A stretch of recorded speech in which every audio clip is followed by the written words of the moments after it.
Hello everyone, and welcome to another video. Bryan Jackson first called Celia in September last year and resulted in a short video that I titled something like "Shh, don't wake this sleeping scammer." I'll leave the link in the description box, but I'll just add in here a very short clip of the conversation he had with Celia. I'm an engineer. What kind of engineer?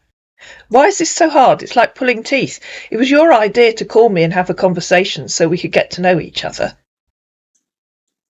Yeah, well, it seems you kind of fraud. Yeah, you sound like you're half asleep and drugged up on, well, I won't say it, but you know, the wacky backy. You don't even know what kind of engineer you are, is that what you're saying? I'm a mechanical engineer. A mechanical engineer, awesome. And what do you do as a mechanical engineer? I fix cars and some other plants and diesel engines. Awesome.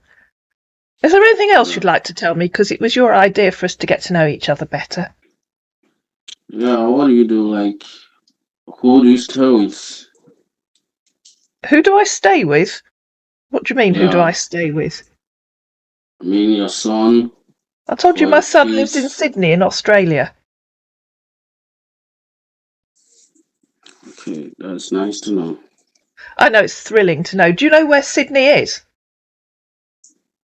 Sydney, Australia. Yeah, you know, I've heard of there, but I've never been there. All right, okay. And you know where Durham in England is, do you? Sure, I know. Awesome. So you kind of realise it would be a bit hard for me to stay with him and be in both places at the same time. Yeah. To keep these videos YouTube friendly, I usually say that they're drunk or, well, I think you can imagine why he sounded the way that he did. He disappeared, as you'll see if you're looking at the screen, on the 9th of September, and he reappeared on a Tuesday. That's a Tuesday in January 2024. "Hello, dear," he said. "Good morning. Have you learned to talk properly?" said Celia. "Good morning. How are you doing today?" "Good morning," she said. "Have you learned to talk properly?" "Yes, and I'm sorry if I was rude to you." "Okay. Any plans for today?" "I'm at work," she said, "just on a tea break. I just finished a Zoom call." "Oh, okay, so what's the time over there?" "It's 11 a.m. What's the time over there? And where is there?" Now, just think about this. Celia's in the UK. She's just told him it's 11 a.m. "It's 11:59 over here," he said. "I'm correcting work on the South Sea of United Kingdom as an engineer." "You're in England and it's midday." "Are you sure?" asked Celia. "And which part of the South Sea of the United Kingdom are you in?" "Yes, I'm sure that's the time," said our man, who clearly failed to use Google correctly. "Okay, which part of the South Sea of the United Kingdom are you in?" "Portsmouth. Port's the island in England," he said. "Okay," said Celia. "They must have their own time zone, and probably mini-climate. How long have you been there?" "A month and 2 weeks." "What do you do there?"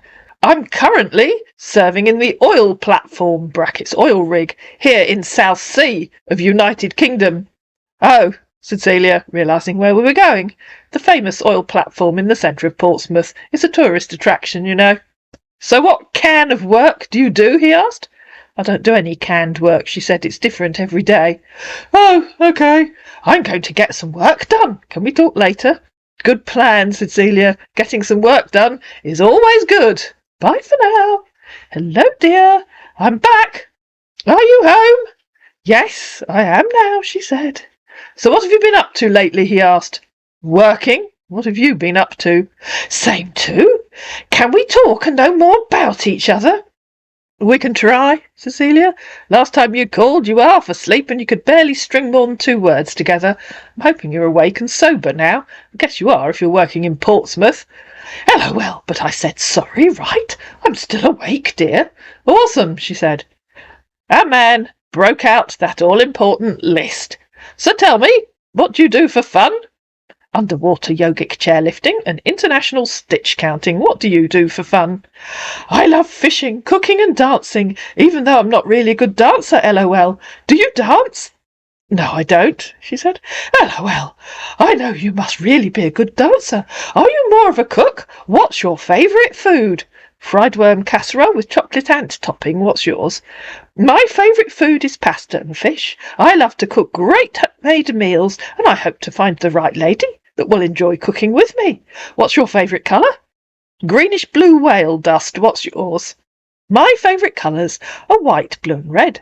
For me, white signify as a sign of purity. I love blue because the sky is blue. When it comes to living life to the fullest, the sky is my limit. And I love red because it's a sign of love, LOL. Where would you go if you had 2 weeks off? I often have 2 weeks off, she said. I go to the shops. Where would you go? Head to an exotic beach to listen to the waves. Drive across the country and travel to Asia to explore the wonders in Asia. All in 2 weeks, Cecilia? My goodness. LOL, we could visit one place at a time. What do you think about it? That isn't the question asked, said Celia, or that I asked you. I asked where you'd go if you had 2 weeks off. Head to the beach, go for a drive and visit Asia, he said. All in 2 weeks, added Celia. LOL, not sure, but I could try. Do you smoke cigarettes, or drink alcohol, or do drugs? Oh yes, I smoke like a chimney, drink like a fish, and I'm even higher than you were when you called me last year.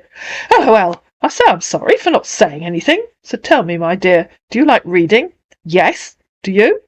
Yes, I do love reading. I always like to refresh my mind with interesting books, novels and articles on the internet once in a while. What's your favourite book? Fried green tomatoes at the Whistle Stop Cafe, which actually I am reading right now. What's yours? And she added underneath, your mind certainly needed refreshing. I like James Patterson Sale, love his novels, but my favourite book is the Bible. It's got the greatest stories ever told, as well as words from our Heavenly Father. What's your favourite season of the year? Spring, summer, autumn or winter, she said. What's yours? I love all seasons, because God created them all, but I think I love spring the most, when flowers grow. Do you like adventure? Yes, she said. Do you? Yes, of course. I do myself adventurous. What are your favourite movies?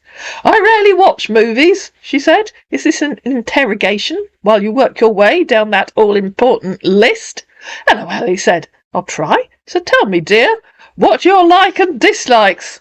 Celia cracked and got out an alternative list. And ladies and gentlemen, you heard it here first. So, if other scammers start using it, I take full responsibility. You're going to carry on down that list regardless, she said. How tedious and boring. So tell me, what colour are your socks? Mine are green.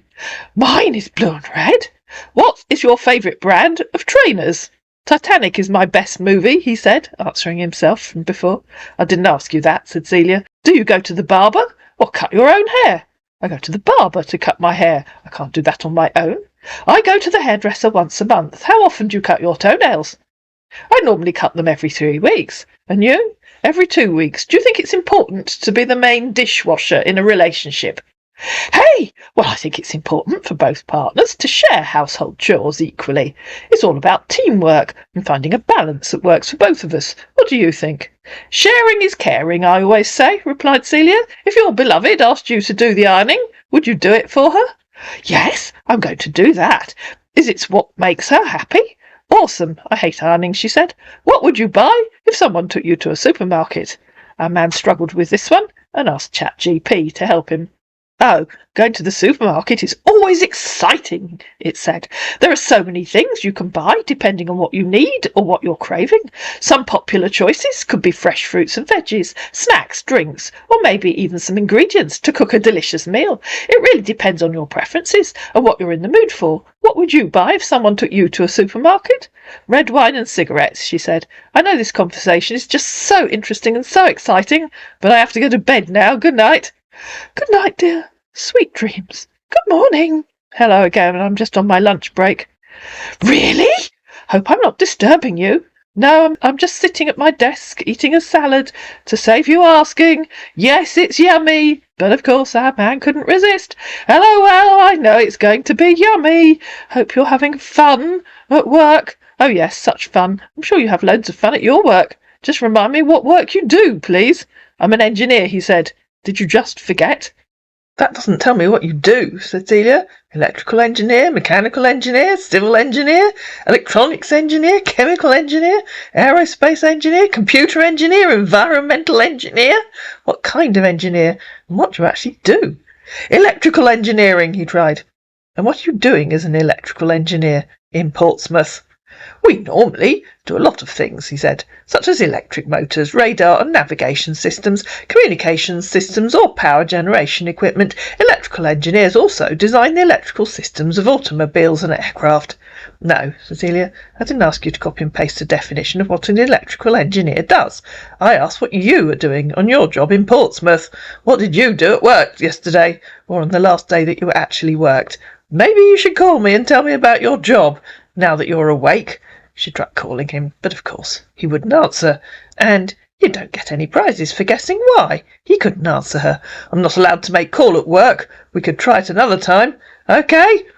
Let me guess. You're either A, still asleep, Cecilia, or B, you aren't allowed to make calls on your top-secret hidden oil platform in the middle of Portsmouth. They cross-posted, so she added, I was right with B. Liar, you're too cowardly to answer. Meaning? What are you ever saying? I'm ever saying you're lying to me, she said, trying to call him again. Why would I lie? I have no idea, Cecilia. You would have to tell me that. You aren't on an oil rig in the middle of Portsmouth. You aren't the same person I spoke to in September, and you know I'll be able to tell the difference. Either way, maybe just tell me what you are actually doing at work, not what your job title or job descriptions are, please. Our offended scammer replied, And you just call me names. Really? We don't make call over there, because it could cost a fire outbreak.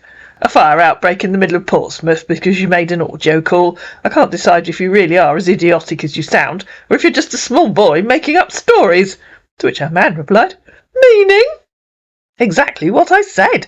Making an audio call isn't going to make a fire break out on that oil rig in the middle of Portsmouth. We both know that. So you're a small boy making up stories, or just an idiot. I think you're the stupid one over here, he said, so stop acting stupid, OK? I take that to mean you're just a small boy making up stories, replied Celia, and you have no idea how to talk or act like an adult.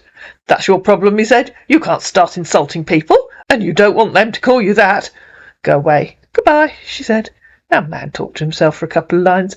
And you the one acting like a fool. That show me your account stupid and childish, said our mature adult man, and disappeared. I hope you enjoyed the follow-up tale of Bryan Jackson. Who knows whether it was the same scammer or not. That's why I wanted to try calling. If you did enjoy it, you know what to do. Please like it, please share it, please comment down below, please subscribe to my channel, and I'll see you again in another video.